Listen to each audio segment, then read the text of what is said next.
Now the partner that you're with is doing the same thing to you, because you sat there and you told them who you were. You told them what you want. You don't grow like that. You don't grow like that, because first of all, you're giving it all away, and they don't have to work for anything. So narcissists are deceiving. They will tell you a piece of information just so they can get all of you. You will give out all of your information. So now you see the true self of them coming out. Now they're being themselves. You find out, well, he didn't really care nothing about me. Now you're starting to get the verbal abuse. Starting to call you all kind of names. Starting to tell you what you need to do. Starting to make you doubt yourself, who you are. Starting to withhold love and attention that was previously given. You know, in the beginning, he was loving all over you. You know, we call it lovey-dovey. Lovey-dovey. That is what... You know, back in the day, the old folks, you know, I don't know where you're from, but I'm from North Carolina in the country. And I heard this all the time at the bootlegger's house. You know, you go to the bootlegger's house, you see a couple fighting, and then you hear somebody say, oh, they lovey-dovey again. They hit you with some lovey-dovey. They embarrass you, they assault you, they make you feel shame and make you doubt yourself. Then they start withholding the love and the attention where you once were going out having a good time. Now you're sitting at home wondering, what's he thinking about me? Why is he looking at me like that? Why is he avoiding my phone calls? I text him I don't know how many times. In the beginning, he was texting you over and over. He was initiating the texts, but now the texts have become one-sided. You are blowing your mind up. Your eyes are stretching and getting filled with pressure from being on that phone so long, trying to text and get a response out of him. At this point, the narcissist has then got you under their control, under their power. And that was what he was in. That was his intention in the first place, was to get you underneath his power, his control. He don't want you to have no kind of power and control. You're not going to be happy unless he says you can be happy. If he says you're going to be sad and miserable, you're going to be sad and miserable. He intentionally is manufacturing your emotions. He's making you jealous and insecure. And then he's engaging in different forms of betrayal. You know, the things you told him, now he's telling other people. These are things that you hadn't even told your family. So now, because you're underneath that power and control and that manipulation, you're afraid to go places. You're afraid to be your true self, because you don't know how he's going to respond in public. You don't know how he's going to respond back to you, because he's engaging in so much betrayal against you. He's vicious.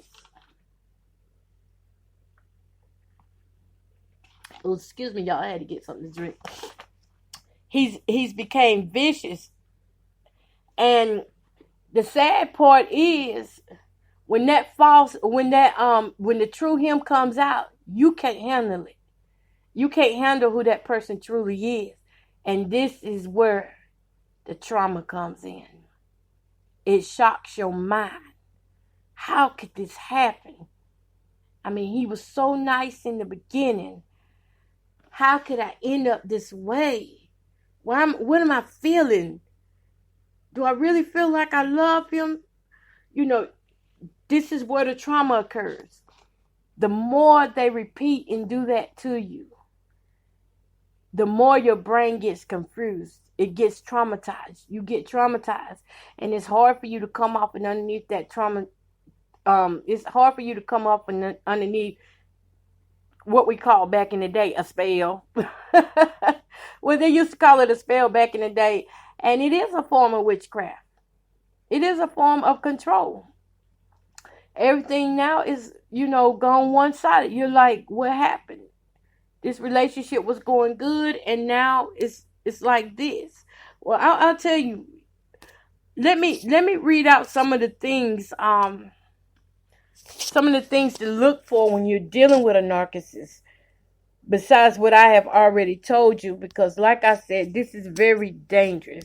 This is why some women, they commit suicide. This is why women have turned from their children.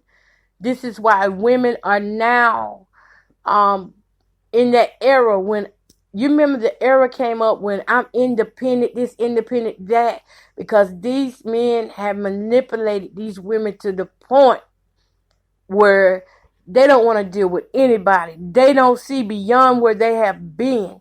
If you are a narcissistic survivor, my hat's off to you, because it is hard to come back from that. But you can come back from it. Okay, so we're going to go here to, let me just read here where I want. Okay. Okay. Okay. Okay, so let me read this part to you. It is only through the deception of the false self that any of the abuse can occur, and the deception is unique to narcissistic abuse, and it is regularly damaging feature as it leads. Narcissistic abuse is intentional construction of a false perception of someone else's reality by an abuser for the purpose of controlling them. It has the following features. The false reality is constructed through elaborate, covert deception. That means undercover deception. It means you can't detect it.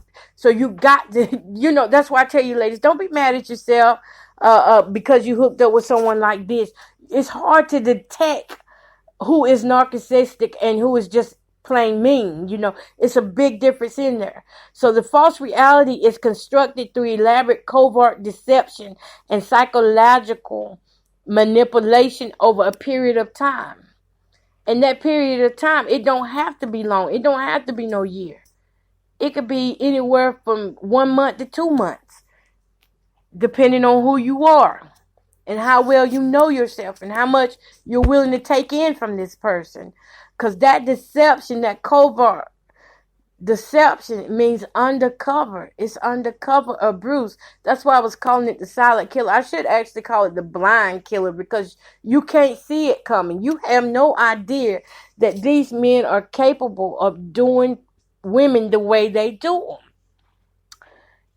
Okay, the false perceptions created are of the abuser as someone. Hold up, y'all. Let me get my phone right. The false perceptions created are of the abuser as someone who has the survivor's best interest at heart. I told you in the beginning, that's the way they appear. Like they had your best interest at heart, and of the relationship as a beneficial one for the survivor. Okay, the next thing. The goal of the abuse is to allow the narcissist to extract whatever he or she perceives is of value from the partner, including attention, admiration, status, love, sex, money, a place to stay, or other resources. So whatever value you have, no matter how little it is, narcissists want that value. They want your home. They want your attention. Do you know how much time you spend giving that person attention? You can't do for yourself. You can't set your own goals because you're so busy having to babysit this narcissist. You have to keep pacifying him because he keeps having all these tantrums. So you are taking time away from your life to take care of this adult man who is, just a big baby. And that's what the narcissistic people remind me of, big toddlers, adult toddlers who need to be pacified and admired, who need to be held all the time. You just got to keep doing stuff for them. They want your love. They want that status of they are the man of the house. They want that status of I can drive her car anytime I want to. They want that status of look at her now. She texting me. I got her on lock. She texting me, and I don't even text back for 2 to 3 days. I text back late on purpose. They want that status. They want that ego to fluff up, to build up.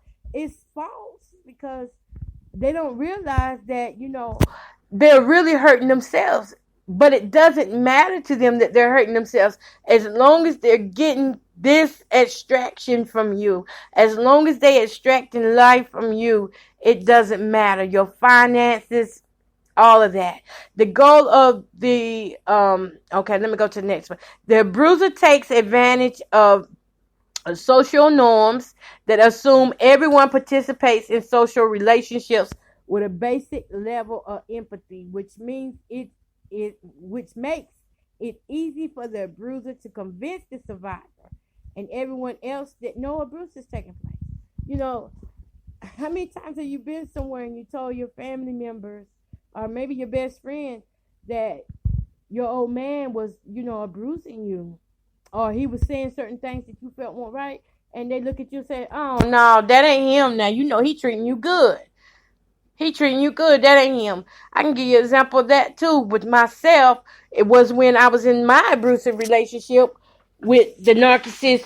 Uh, you remember that word covert? He was good at covering up who he really was.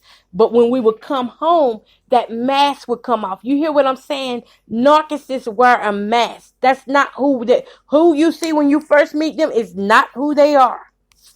That's the bait that they use to draw and get you in.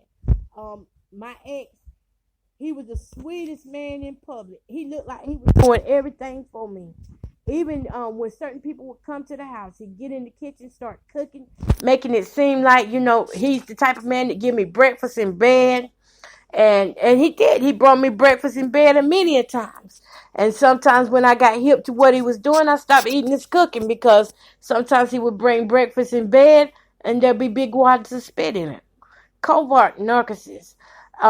They hide who they truly are in the public, but when you come home, that mask comes off. It's kind of like church folk. They can shout and dance all day long in church and look holy, look godly. They have a form of, but when they come outside of the church, who are they? Who are they when they come outside of the church? So that's what it's similar to, and it shocks you.